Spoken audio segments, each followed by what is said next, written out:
In the name of Allah the most merciful the most beneficent. Allah के नाम से आगाज करते हैं जो बड़ा मेहरबान निहायत रहम वाला है।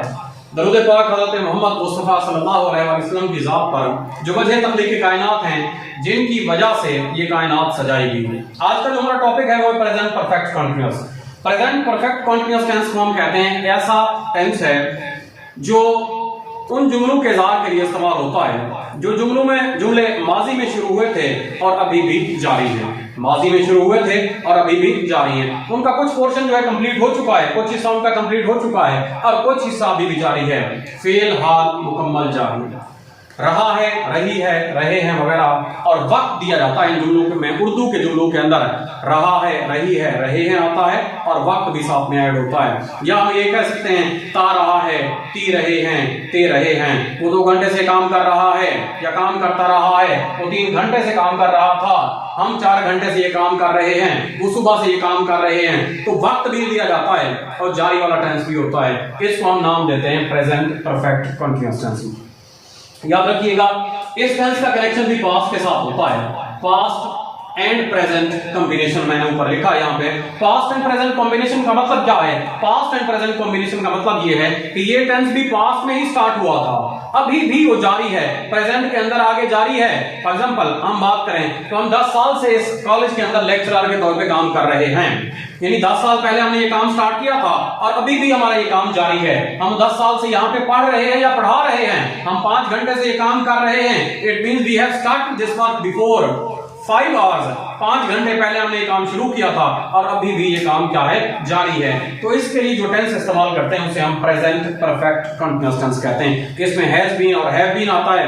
हैज बीन और हैव बीन के साथ आईएनजी फॉर्म आती है। आइए जरा देखते हैं इसमें क्या लिखते हैं। It is used to show an एक्शन that began in the past and is still continuing। एक ऐसा एक्शन जो पास्ट में स्टार्ट हुआ अभी भी जारी है।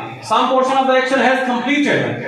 एक्शन का कुछ हिस्सा जो है कंप्लीट हो चुका है, एक्शन का कुछ हिस्सा कंप्लीट हो चुका है। And the rest is in continuation, और बाकी जो है वो जारी है। इसके अंदर 2 एडवर्ब ऑफ टाइम इस्तेमाल होते हैं, एक को हम सिंस कहते हैं और दूसरे को हम फॉर कहते हैं। याद रखिएगा सिंस का इस्तेमाल होता है पॉइंट ऑफ टाइम के साथ। वक्त का अगर लम्हा दिया जाए, वक्त का अगर लम्हा दिया जाए, यानी सुबह से काम हो रहा है, शाम से काम हो रहा है, 1985 से काम हो रहा है, तो इस तरह से अगर वक्त का लम्हा दिया जाए तो उसके लिए हम सिंस का इस्तेमाल करते हैं। और फॉर का इस्तेमाल कहां पे होता है?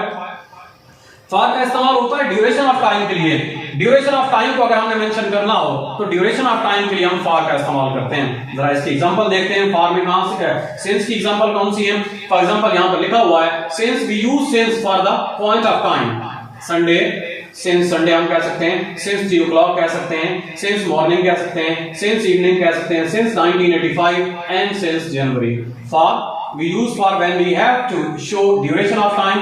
अगर हमने वक्त का ड्यूरेशन जाहिर करना हो तो ड्यूरेशन के लिए, मुद्दत के लिए हम क्या करते हैं? फॉर का इस्तेमाल करते हैं। For example for 3 hours, for 5 months, for 8 years, for many years, इनके लिए हम फॉर का इस्तेमाल करते हैं। बनावट की बात करते हैं, स्ट्रक्चर की बात करते हैं तो सबसे पहले सब्जेक्ट आता है। सब्जेक्ट के बाद हेल्पिंग वर्ब हैज या हैव आती है। हैज या हैव के साथ बीन आता है। बीन के बाद आईएनजी फॉर्म आती है।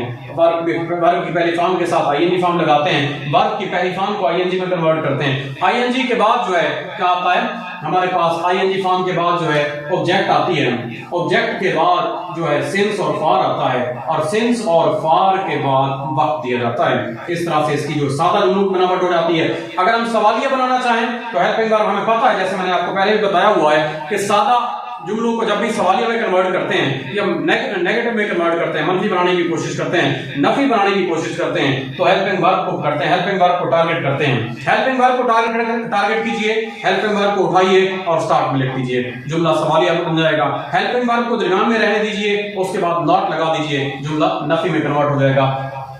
हेल्पिंग वर्ब आया हुआ है, सब्जेक्ट आया हुआ है, नॉट आया हुआ है, फर्स्ट फॉर्म ऑफ वर्ब और आईएनजी फॉर्म और आकर सेंस अपना आकर पे ऑब्जेक्ट आ जाता है। सेंस और फॉर और टाइम आ जाता है। ये हमारे पास सवालिया जुमले बन जाते हैं। और आगे है हमारे पास सवालिया और नफी जुमले बनाना चाहें तो हमारे पास क्या है? हेल्पिंग वर्ब आ जाती है, सब्जेक्ट आ जाता है, नॉट आ जाता है, बीन आ जाता है, फर्स्ट फॉर्म ऑफ वर्ब आ जाती है और आखिर में फर्स्ट फॉर्म ऑफ वर्ब के साथ आईएनजी फॉर्म और आखिर पे ऑब्जेक्ट आ जाता है, सिंस और फॉर आ जाता है और आखिर पे टाइम आ जाता है। तो इस तरह से हम जुमले को सवालिया और नफी बना सकते हैं। इसकी एग्जांपल को देखते हैं, इसकी मिसालों को देखते हैं। मैं 2 घंटे से काम कर रहा हूं। I have been working for 2 hours. I have been working for 2 hours. मैं 2 घंटे से काम कर रहा हूं। I have been working for 2 hours. क्या मैं 2 घंटे से काम कर रहा हूं? नफी बन जाएगा, सवालिया बन जाएगा, सवालिया बन जाएगा। क्या मैं 2 घंटे से काम नहीं कर रहा हूं? ये नफी बन जाएगा, नफी के साथ सवालिया भी होगा। आइए इसकी एग्जांपल कहां लिखी हुई है इसको देखते हैं। I have been going to school for 4 years. मैं 4 साल से स्कूल जा रहा हूं।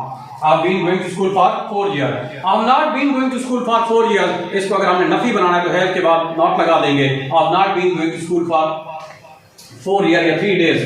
I have not been going to school for 3 days. मैं 3 दिन से स्कूल नहीं जा रहा हूँ। अब सवालिया बनाना है इसको। Have I been?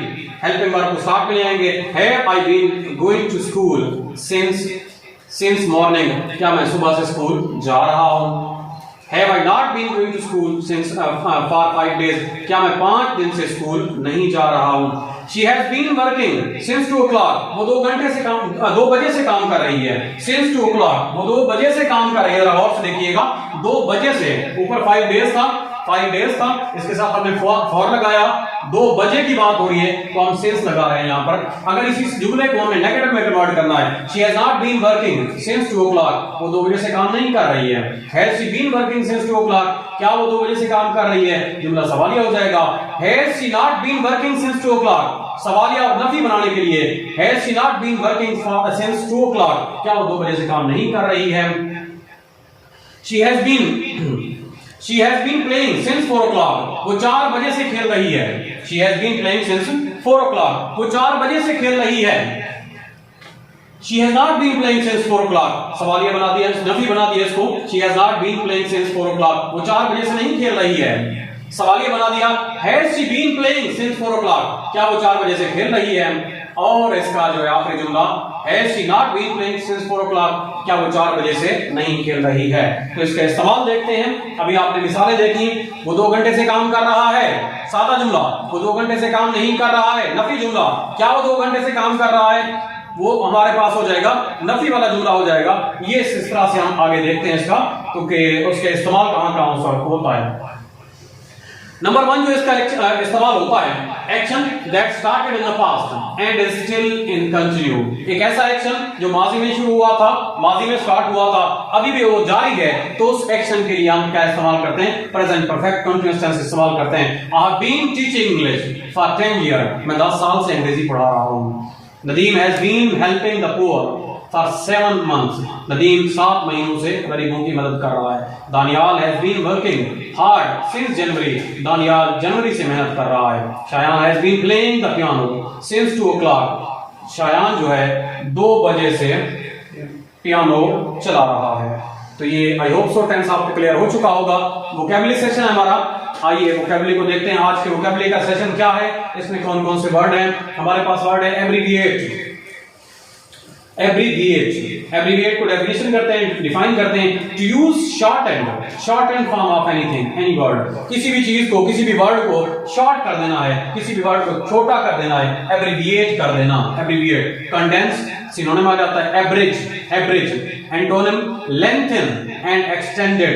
Abduct mean illegally take away of a person. जी, illegally take away of a person by using force. ताकत के इस्तेमाल के जरिए किसी भी बंदे को इलीगली लेके जाना, अबडक्ट करना, अगवा करना, किडनैप करना, स्टील करना, डिलीवर या सरेंडर। इस तरह से आज की वोकैबुलरी का सेशन में एंड हो चुका है। आई होप सो ये लेक्चर आपको समझ में आ चुका होगा। प्रेजेंट परफेक्ट कंटीन्यूअस टेंस का जो हमारे पास कॉन्सेप्ट था एंड आपकी अंडरस्टैंडिंग में आ चुका होगा। अगर नहीं आया दोबारा लेक्चर को सुनिए, समझिए और आप भी तरक्की कीजिए, इल्म को आगे बढ़ाइए। पाकिस्तान जिंदाबाद।